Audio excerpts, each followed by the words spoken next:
Every morning where I live, the ships come in. A wall of white steel slides up to the dock, and a few thousand people step off onto an island for about 6 hours to spend their money and take their photos. Then they get back on and leave. And every single one of them carries the same small book. And on the other side of the same island, there's a different queue. Residents waiting for a visa just for permission to leave. Same water, same dock. One little book decides who gets to arrive and who has to ask. It is, quietly, the most carried government document on the planet. So you'd think a thing this powerful, this universal, must be ancient, something we've always had. Here's the strange part. For most of human history, nobody needed one.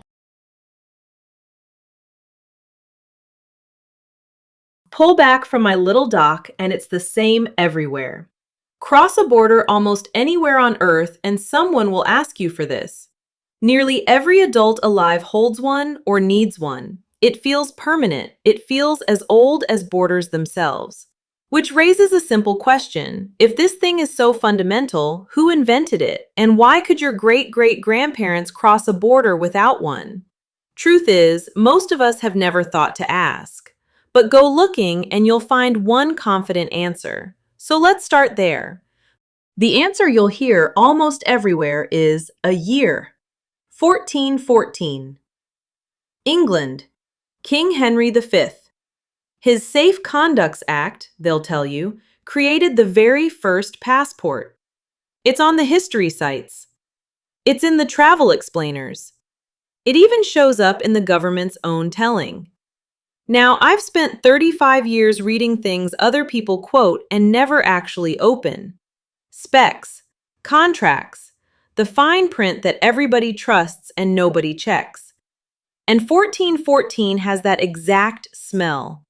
Everybody cites it. Almost nobody has read what the law actually says. So I went and read it. But before we even get to 1414, there's a problem with the whole idea that it was first. Because letters granting safe passage go back a lot further than a medieval English king. The earliest written reference to one is about 2,500 years old. It's in the book of Nehemiah. An official asks the Persian king for letters to the governors along his route, so he'll be given safe passage until he reaches home. And the king says yes. And by the Middle Ages, this was just ordinary paperwork. English kings were handing out safe conducts as standard practice 300 years before Henry V. Henry II gave one to the merchants of Cologne back in 1157. So by 1414, safe conducts weren't new, they were old news. So what did the famous 1414 law actually do? Here's its real title: An Act for Punishing Breakers of Truces and Safe Conducts and Appointing Conservators in Every Port. Read it, and it's not a travel document at all. It's a criminal law. It made it high treason to kill, rob, or despoil someone who was already carrying a safe conduct, and treason to knowingly shelter the people who did. That's it. It protected travelers who already had the paperwork. It never created the paperwork. And there's one more detail that really settles it. The word passport didn't even exist in English in 1414. It shows up in the language around 1500, decades after that law was written. The 1414 Act doesn't say passport. It couldn't. It says safe conduct. You can't invent a thing you don't yet have a word for. So let's say it plainly. No single person invented the passport. The 1414 law everyone credits was a treason statute about protecting people who could already travel. It didn't create the document at all. And the strangest part? This isn't some obscure mix-up. Even the government repeats it. The UK Home Office's own blog traces the British passport back to those safe conducts, appearing in an act under Henry V. And to be fair to them, they're not wrong that safe conducts are ancestors. They are. The 1414 Act is a real milestone in the paper trail. It's just that ancestor quietly became invention, and a law protecting travelers quietly became the first passport. That's an easy rounding off. It's just not the fuller story, which leaves the real question wide open. If not 1414, then when? And why us? Here's where it gets good, because the real answer isn't in the Middle Ages at all. It's in living memory. For most of the 1800s and right up to 1914, you did not need a passport to cross most borders in Europe. People moved around generally unhindered. For a lot of journeys, you needed little more than a train ticket. Your great-great-grandparents really could just go. And then it ended, almost overnight.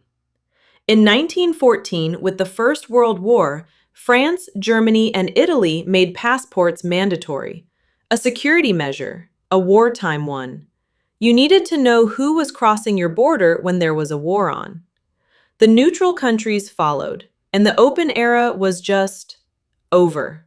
Nobody meant it to last. It was supposed to be temporary, and once the war was over, they had a mess of different documents and no shared rules. So in October 1920, the League of Nations held a conference in Paris to standardize the thing.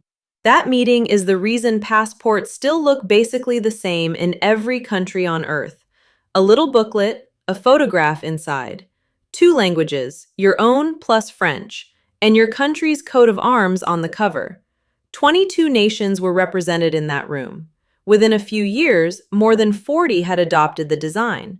Now, this is the part I love. They knew it was supposed to be temporary. The whole point was to get back to the open borders afterward, so they kept trying to undo it. There were international conferences to discuss abolishing passports in 1924, again in 1926, again in 1947, and again in 1963. Four serious attempts to switch the thing off, and every single time it stayed on. 100 years later, we're all still carrying the temporary measure nobody ever canceled. So the passport in your drawer isn't some ancient institution. It's a century-old emergency measure that quietly became permanent and then universal.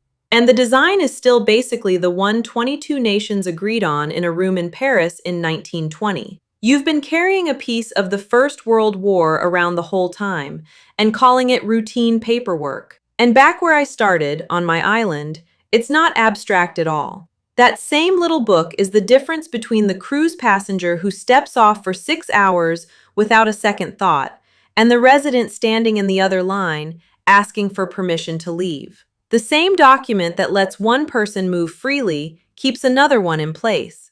Freedom of movement is real. It's just never been handed out evenly. So tomorrow morning, the ships will come in again. The little books will get stamped. A few thousand people will step off and step back on, and almost none of them will know they're carrying a rule that was only ever meant to be temporary. 100 years on, it's still here. And so are we, still carrying it. Real questions, real answers. I'm Frenchie. If you've got one of these in a drawer somewhere, it's older and stranger than it looks. And if there's something you walk past every day and can't stop wondering about, put it in the comments. It might just be the next inquiry. One more thing before you go. If the passport story got you the way it got me, send this to someone who'd like knowing how we all ended up carrying one. And if you want to be here for the next question, give it a like and hit subscribe so it finds you. See you in the next one.